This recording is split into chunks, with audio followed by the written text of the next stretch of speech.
Hey guys, today I wanted to talk to you about the Noob PVP challenge. Now this is quite possibly the most important page on my entire website. So I thought it was worth pushing people towards and getting people more interested in.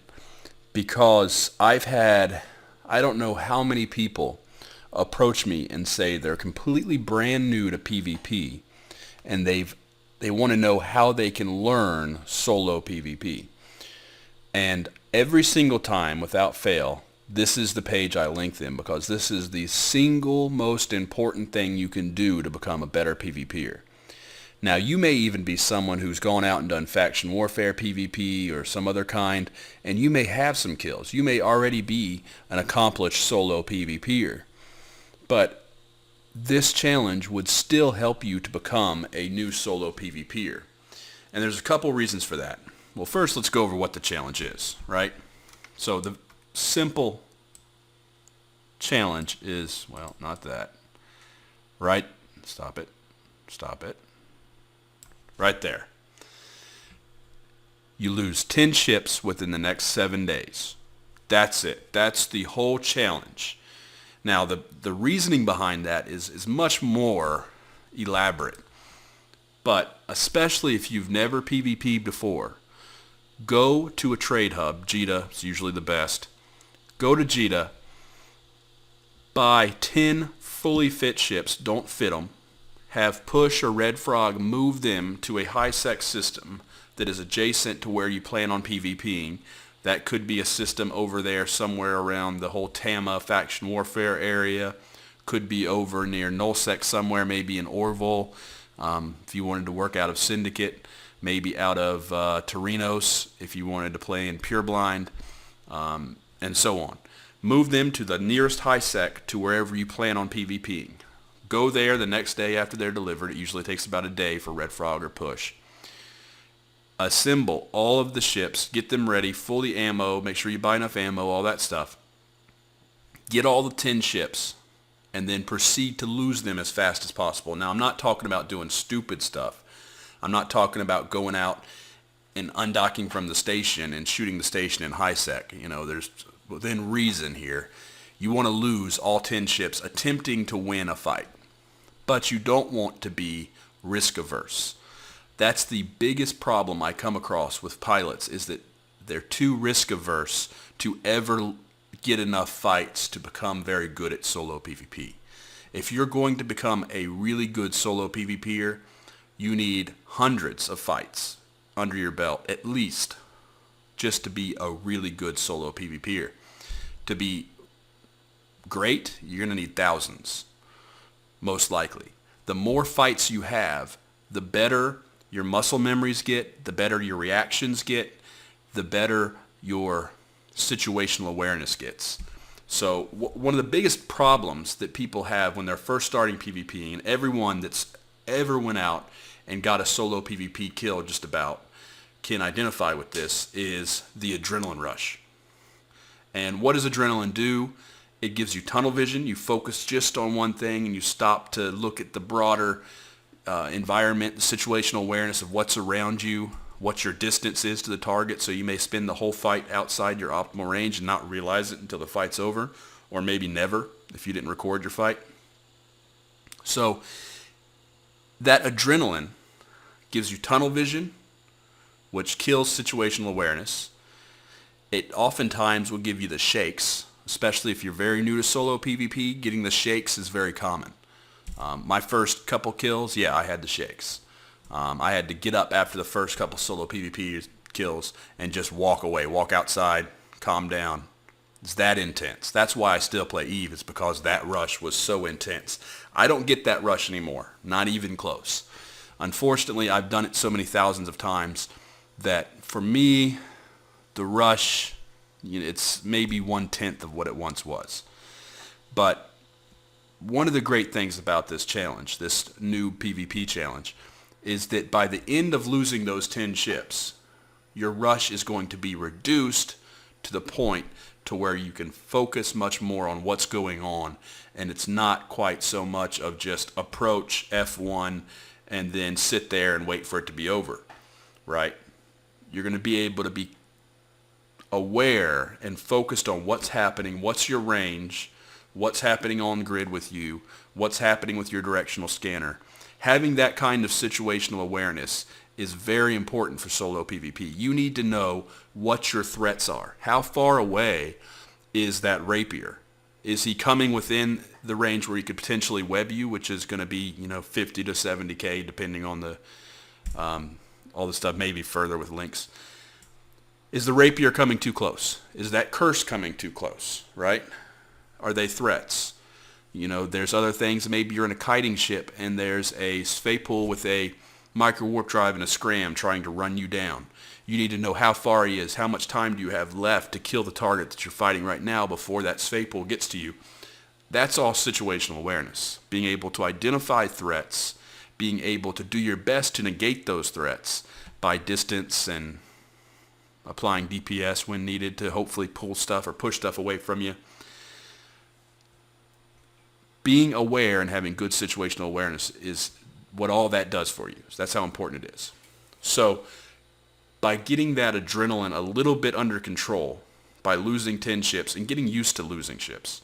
I mean, you're going to lose your first ship and you're going to think, oh man, this is horrible, I lost a ship. And it's going to upset you and you're going to be mad. But if you hold on to that, of getting angry every time you lose a ship, then you're never going to get good at solo PvP because you've got to lose a lot of ships. It's what it's all about. So you've got to stop worrying so much. It's going to hurt your pride a little bit when you lose a PvP fight. To me, the biggest problem I have, the thing that upsets me the most still, is when I get overconfident and greedy and I lose my ship because I overextended myself. When I know that that's a tendency I have, is a lot of times I will take risks far beyond what's reasonable. I mean, we're talking about attacking a rattlesnake with a Svaypool. It lasted maybe 20 seconds before I was dead. So things like that, right? So there is some level of, whoa, that's a little bit too much. But 99% of the pilots out there will never get to that level. They're going to sit there and analyze every fight. They're going to sit there scanning that Nova site, and they're going to say, whoa, man, I don't know if I can take that Condor. Maybe he's going to kite me. They're not going to take those risks that maybe they should take. Maybe they're in a brawling micro warp drive Comet, and they can go catch the Condor, and so it's worthwhile, right? So this challenge is really huge. I don't want to make this video take up too much longer.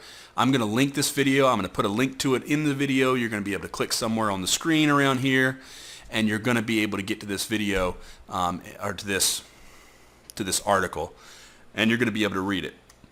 Now, what it's going to do for you, it's going to help you to develop your instincts. It's going to help you to ease up that adrenaline rush and improve your situational awareness. Now, one last thing I want to talk to you about. I'm just scrolling down to see if there's anything else here of importance. I'm sure there are, but you can read about that. This is the next most important thing. It's this link right here. So the program I use to record my fights in game is Open Broadcaster software. This is the same software that all the streamers use to stream on Twitch, but the software also has the function to where it can record to your hard drive. And what's great about this, as opposed to a software like Fraps, which is a great software, OBS encodes on the fly. So what that means is it's compressing the video that you're taking while you're taking the video, and it's not taking up nearly as much hard drive space. You're going to have a lot of footage when you're out solo PvPing. And what I found is that I was filling up hard drive and then external hard drive. I was having to buy like terabyte external hard drives to hold all this video footage that I was getting with Fraps. So by switching to OBS, space is no longer a problem. The videos take up almost nothing on your hard drive, and it's much more easy to control. So OBS allows you to record your fights. Now, the reason why you want to record your fights is because, like I was saying before, in the middle of the fight, you're going to have tunnel vision. And a lot of things are going to occur in that fight that you're not going to notice. And if you didn't record your fight with a software like this, you don't have to have the intention of posting it on YouTube. You don't. You don't have to post it to let anyone else ever see it. You can watch it and delete it. You can do whatever you want. But you want to be able to watch it yourself, every single one of your solo PvP fights, and look for ways to improve. Because I started recording my fights to make PvP videos. As a side effect, what I noticed was I was all of a sudden realizing a lot of mistakes I was making that I had no idea I was making. I saw little things, like I used the example before about range, where I went an entire fight and I didn't realize that I was at the wrong range. I wasn't at my optimal. I think I was outside of optimal. And I was being scram-kited, I think. And I didn't realize that in the fight. But then I went back and watched the video, and I was like, whoa, now I see what I did wrong. And so the next time I had a fight like that, I was able to correct it and win the fight because I was able to figure out what I'd done wrong before. You know, it's going to be tons of little things like that. You clicked a module and it didn't activate.